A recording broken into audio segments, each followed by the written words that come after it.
एक लंबे इंतजार के बाद मंगलवार को दिल्ली में लोक सेवा प्रसारक प्रसार भारती और जर्मनी के लोक सेवा प्रसारक डॉश वेले के बीच आपसी समझौता पत्र पर हस्ताक्षर हुए, जिसके अनुसार अब दूरदर्शन पूरे यूरोप, एशियाई देशों, उत्तर अफ्रीका तक प्रसारित किया जाएगा। हालांकि प्रसार भारती पहले भी कई बार छोटे स्तर पर इस दिशा में कोशिश कर चुका है, मगर इतिहास में पहली बार दूरदर्शन के कार्यक्रम free to air package mode में DTH पर उपलब्ध होंगे। दिल्ली में एक कार्यक्रम के दौरान प्रसार भारती के मुख्य कार्यकारी अधिकारी जवाहर सरकार की मौजूदगी में इस समझौता पत्र पर दूरदर्शन की कार्यवाहक महानिदेशक विजय लक्ष्मी छाबड़ा और जर्मन लोक सेवा प्रसारक डॉरोथी रिच ने इस समझौता पत्र पर हस्ताक्षर किया। इस मौके पर प्रसार भारती के मुख्य कार्यकारी अधिकारी जवाहर सरकार ने कहा कि ये पल एक सपने का पूरे होने जैसा है। Takes away about 18 years, 17 years of frustration. Doordarshan has been uplinked, if I may use the term, with satellites for quite some time.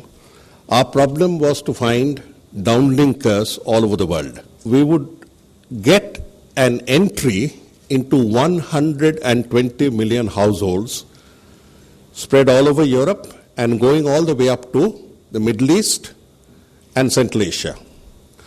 This calls for different strategies for different areas. So we would start with the sun, with Central Asia, that has a common group of Turkic languages, move along with it to the Middle East, where we have a sizable representation and there is a lot of interest, and then settle on Europe for the remaining part. Germany का satellite हॉटबर्ड 13B European देशों का सबसे पसंदीदा और अधिकतम पहुंच वाला DTH platform है, जो कि 120 मिलियन घरों तक अपनी सेवाएं पहुंचाता है। ऐसे में दूरदर्शन का इससे जुड़ना इन देशों तक अपनी पहुंच बनाने का एक बड़ा और अच्छा मौका है।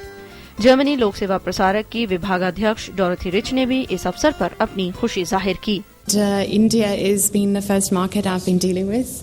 And I'm extremely happy to just experience such a wonderful friendship which we have already in place and still establishing. इस ऐतिहासिक कदम को उठाने का मकसद है भारत को सही मायनों में अंतर्राष्ट्रीय स्तर पर पेश करना। इस चैनल पर दिखाए जाने वाले सभी कार्यक्रमों के निर्माण में इन देशों में काम कर रहे और इन देशों की सांस्कृतिक और राजनीतिक संवेदनशीलता की समझ रखने वाले सभी मंत्रालयों को साथ लेकर किया जाएगा। यही कारण था कि इस मौके पर विदेश मंत्रालय में संयुक्त सचिव सईद अकबरुद्दीन, कला संस्कृति मंत्रालय में सचिव रविंद्र सिंह मौजूद थे।